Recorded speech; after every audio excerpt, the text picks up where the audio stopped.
রাধে রাধে রাধে বন্ধুরা, অমৃত কথা বাংলা চ্যানেলের নতুন পর্বে আপনাদের সকলকে স্বাগত জানাচ্ছি। নীল ষষ্ঠীর আগাম শুভেচ্ছা জানিয়ে শুরু করছি নীল ষষ্ঠী 2025-এর পর্বটি। দেবাদিদেব মহাদেবের অশেষ কৃপা পেতে অবশ্যই কমেন্ট বক্সে লিখুন ওম নমঃ শিবায়। আজকের পর্বে কি রয়েছে? নীল ষষ্ঠী 2025 কবে পালিত হতে চলেছে এর পর জেনে নেব। পঞ্জিকা অনুযায়ী নীল ষষ্ঠীর ব্রত সঠিক সময়সূচি, কখন শুরু হচ্ছে এবং কখন সমাপ্তি হচ্ছে বা শেষ হচ্ছে। নীল ষষ্ঠীর পুজোর উপকরণ কি কি? কোন উপকরণগুলি ছাড়া নীল ষষ্ঠীর পুজো একেবারে অসম্পূর্ণ? এরপর জেনে নেব নীল ষষ্ঠীর ব্রত করার সঠিক নিয়মাবলী, পঞ্জিকা মতে কি রয়েছে। এরপর জেনে নেব নীল ষষ্ঠীর ব্রতের দীপদানের শুভ সময় কখন রয়েছে 2025 সালে। এর সাথে আমরা জেনে নেব নীল ষষ্ঠীর ব্রত কথা। এই ব্রত কথা ছাড়া নীল ষষ্ঠী পালন একেবারেই অসম্পূর্ণ। নীল ষষ্ঠীর ব্রত পালন করা হয় সন্তানের মঙ্গলের জন্য, তবে যাদের এখন সন্তান নেই তারা এই ব্রত পালন করুন, মন্ত্রের মতো কাজ হবে। বাবা ভোলানাথ কাউকে নিরাশ করে না, তা ভগবানের কৃপায় আপনার সন্তান লাভে সমর্থন হবে। সবটাই জানবো এই ভিডিও থেকে। ভিডিওতে যাবার আগে অমৃত কথা বাংলা চ্যানেলটিকে অতি অবশ্যই সাবস্ক্রাইব করুন, লাইক করুন, কমেন্ট করুন এবং শেয়ার করুন।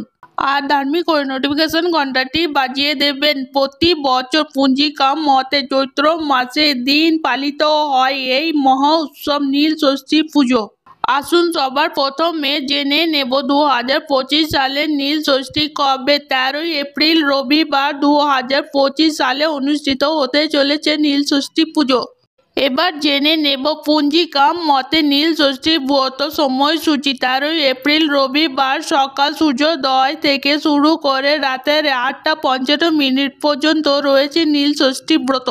এবার জেনে নেব নীল ষষ্ঠীর ব্রতের উপবাসের সময়সীমা কতক্ষণ রয়েছে। পঞ্জিকা অনুযায়ী 13 এপ্রিল রবিবার সকাল সূর্যোদয় থেকে শুরু করে সন্ধ্যাবেলায় বাবার মাথায় জল ঢেলে নীল প্রদীপ প্রজ্বলন করার পরই আপনি উপবাস ভঙ্গ করতে পারবেন। এবার জেনে নেব নীল ষষ্ঠী পুজো সব থেকে গুরুত্বপূর্ণ জিনিস। সন্ধ্যাবেলায় যে নীল প্রদীপ বা নীল বাতি দান করা হয় ঠাকুরের সামনে, সেই দানের সময় কি রয়েছে 13 এপ্রিল 2025 সন্ধে বেলায় 6টা 58 পর থেকে সন্ধ্যা 7টা 51 মধ্যে এই নীল বাতি দানের সবথেকে শুভ যোগ রয়েছে। আর অবশ্যই ঘিয়ের প্রদীপ প্রজ্বলন করে নীল বাতি দান করবেন নীল ষষ্ঠী পুজোর দিন। এবার জেনে নেব নীল ষষ্ঠী পুজোর সঠিক উপকরণ কি কি রয়েছে পঞ্জিকা মতে। নীল ষষ্ঠীর উপকরণ হলো দুধ, দই, ঘি, মধু, চিনি, গঙ্গা জল, সিদ্ধি, আতপ চাল, কাঁচা আম, কালো তিল, কুন্দ ফুলের মালা, জবা ফুল, ধুতরা ফুল, ফল আপনার সাধ্য মতো যে কোনো 5টি, বেল পাতা, নীল অপরাজিতা ফুল, পৈতে, মাটির প্রদীপ ও ঘি, নীল মোমবাতি। ষষ্ঠীর উপকরণ সম্বন্ধে জানা হলো। এবার নীল ষষ্ঠী পুজোর সঠিক নিয়মাবলী সম্বন্ধে জানব। সবার প্রথমে নীল ষষ্ঠী পুজোর আগের দিন আপনাকে সংযমে করে নিরামিষ আহার গ্রহণ করতে হবে। এবার পরের দিন সকালবেলা থেকে উপবাস করে সন্ধ্যাবেলায় পুজো করতে হবে। শিবের মাথায় সবার প্রথমে পঞ্চামৃত অর্পণ করতে হবে।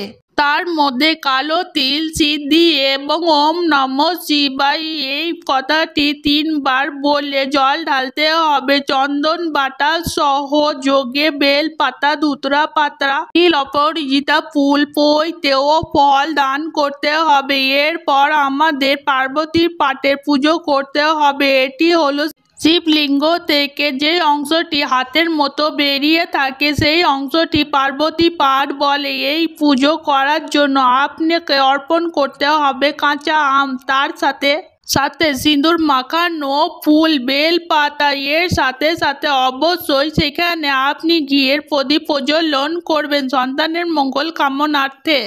আর যাদের সন্তান এখনো হয়নি, যারা সন্তান লাভের ইচ্ছায় এই পুজো করছেন, তারা অবশ্যই নিজেদের কামনা বাসনাগুলি আপনি অবশ্যই এই সময় জানাবেন। প্রদীপ প্রজ্বলন করার মধ্যে দিয়ে এইভাবে নীল পুজো সমাপ্ত হবে। এরপর কিন্তু ব্রত কথা পাঠ করতে হবে পঞ্জিকা মতে। এই ব্রত কথা পাঠের মধ্যে দিয়ে পুজো সম্পূর্ণ হবে। আসুন তাহলে এই ব্রত কথাটি জেনে নেওয়া যাক।